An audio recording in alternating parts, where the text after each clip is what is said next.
جمعية الدعوة والإرشاد وتوعية الجاليات بمحافظة بدر.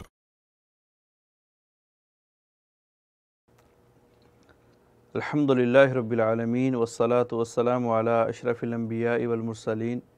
نبينا وحبيبنا محمد وعلى آلہ وصحبہ اجمعین اما بعد۔ محترم سامعین و حضرات، موجودہ دور کے اندر، موجودہ زمانے کے اندر ہر انسان کی خواہش یہی ہے کہ زیادہ سے زیادہ مال، زیادہ سے زیادہ پراپرٹی اور زیادہ سے زیادہ آمدن اس کی زندگی میں آ جائے، اس کے گھر میں آ جائے۔ اور بحیثیت مسلمان ہمارا یہ ایمان ہے، ہمارا یہ عقیدہ ہے کہ اللہ تعالیٰ ہی پوری کائنات کے خالق، مالک اور رازق ہیں۔ کائنات کے ہر مخلوق کو، ہر فرد کو، ہر بشر کو اللہ کی ذات کے علاوہ کوئی رزق دینے والا نہیں ہے۔ اللہ تعالیٰ نے قرآن مجید کے اندر فرمایا، ان اللہ هو الرزاق ذو القوۃ المتین،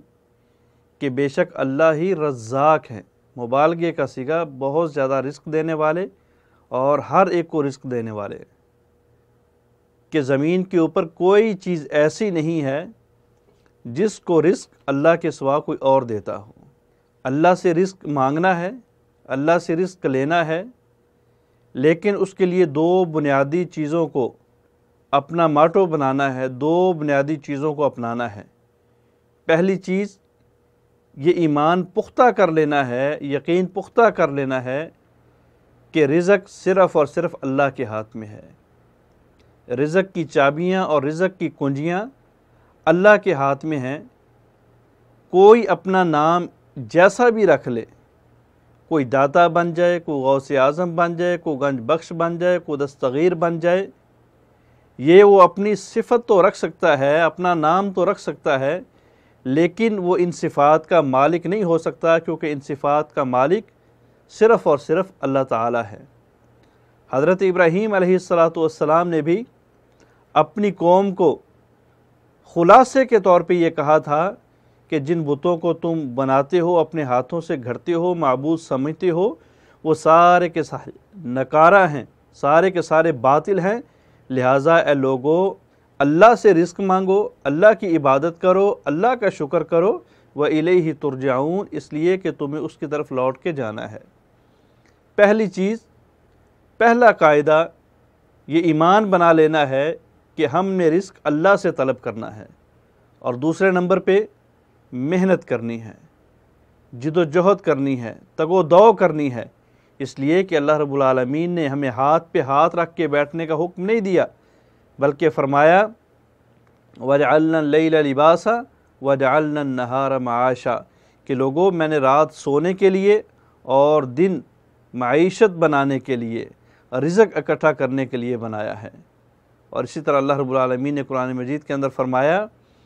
کہ اے ایمان والو، جب نماز ختم ہو جائے فَانْتَشِرُوا فِي الْأَرْضِ، تو زمین کے اندر پھیل جایا کرو اور اللہ سے فضل طلب کیا کرو، اللہ سے خیر اور برکت طلب کیا کرو۔ مراد کاروبار کے اندر مشغول ہو جایا کرو، کاروبار کے اندر شریک ہو جایا کرو، اس لیے کہ نبی علیہ السلام نے فرمایا انسان کو محنت کرنی چاہیے۔ آقا علیہ السلام نے فرمایا کہ وہ انسان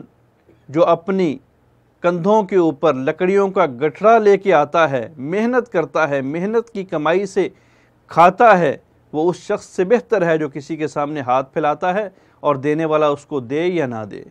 نبی علیہ السلام نے فرمایا لوگوں اپنے ہاتھوں سے کمایا کرو، ہاتھ کی کمائی کھایا کرو، اس لیے کہ اللہ کے نبی داؤد جو بادشاہ ہونے کے باوجود وہ اپنے ہاتھوں کی کمائی کھایا کرتے تھے۔ اللہ سے دعا ہے اللہ ہمیں ان اصولوں کے اوپر عمل پیرا ہونے کی توفیق عطا فرمائے۔ السلام علیکم ورحمۃ اللہ وبرکاتہ۔